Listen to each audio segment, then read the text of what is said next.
আকাশবাণী আগরতলা। স্থানীয় সংবাদ পড়ছি মনীষা কর্মকার।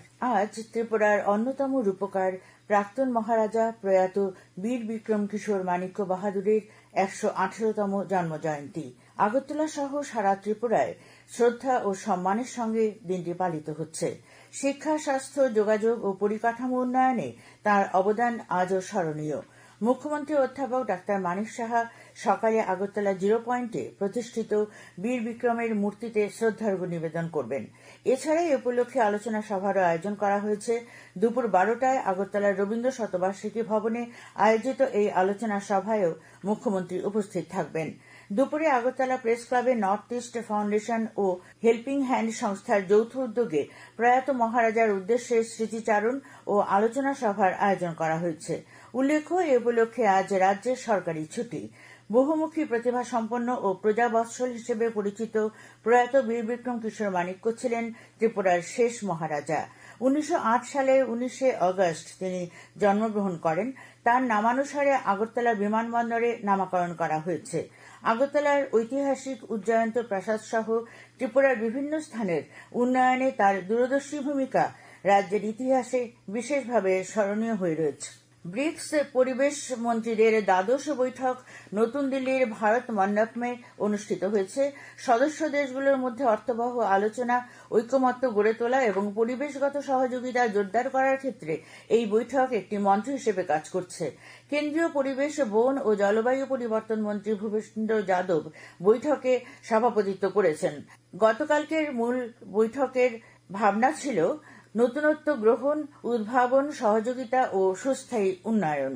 রাজ্যের প্রতিটি জেলায় কর্মপ্রার্থীদের জন্য চাকরি মেলার আয়োজন করা হবে। কৈলাসহরের শিল্প শিক্ষণ কেন্দ্র বা আইটিআই প্রাঙ্গণে আয়োজিত মেগা চাকরি মেলায় অংশ নিয়ে রাজ্য সরকারের দক্ষতা উন্নয়ন অধিকর্তা প্রদীপ কে গতকাল এ কথা জানিয়েছেন। তিনি আরও জানান, ইতিমধ্যে পশ্চিম জেলা ও খোয়াই জেলায় এ ধরনের মেলা সংগঠিত হয়েছে।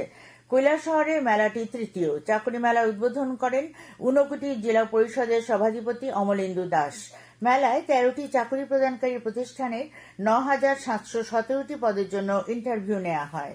কৃষিক্ষেত্রে আধুনিক প্রযুক্তির ব্যবহার বৃদ্ধি ও উৎপাদনশীলতা বাড়াতে আইসিআর কেভিকে পশ্চিম ত্রিপুরা IARI NH কম্পোনেন্ট প্রোগ্রামের অধীনে গতকাল এক বিশেষ কৃষক সচেতনতা শিবিরের আয়োজন করে। সেখানে কৃষকদের পরিশ্রম লাঘবকারী পুষা হ্যান্ড হুইল হো এবং উন্নত মানের IARI সবজি বিতরণ করা হয়। TTADC প্রাক্তন কার্যনির্বাহী সদস্য শ্রী চন্দ্রদয় রূপিণীর উপস্থিতিতে অনুষ্ঠিত এই কর্মসূচিতে পার্থেনিয়াম নিধন ও স্বচ্ছতা অভিযান সম্পর্কে সচেতনতা বাড়ানো হয় এবং এতে স্থানীয় হাইকতর হুকুম agri feed producer cooperative society কৃষক সমাগমে নেতৃত্ব দেয়।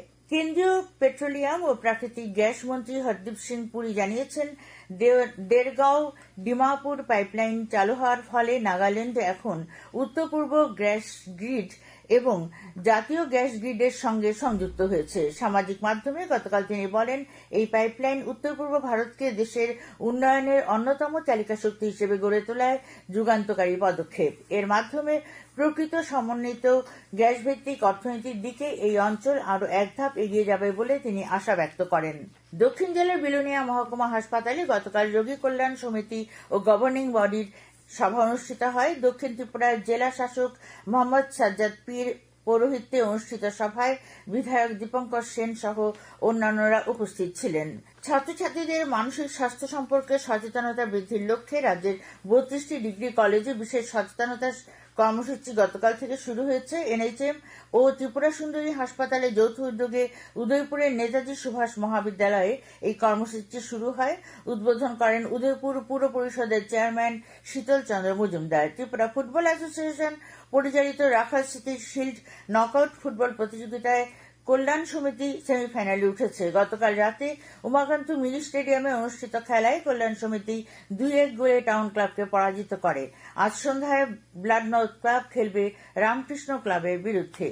আগামী 24 ঘন্টায় সারা রাজ্যে বজ্রবিদ্যুৎ সহ হালকা থেকে মাঝারি বৃষ্টিপাতের পূর্বাভাস দিয়েছে আবহাওয়া দপ্তর। আজ দিনের সর্বোচ্চ তাপমাত্রা 33 ডিগ্রি সেলসিয়াস এবং ভোরে সর্বনিম্ন তাপমাত্রা ছিল 25.7 ডিগ্রি সেলসিয়াস। স্থানীয় সংবাদ এখনকার মতো শেষ হলো।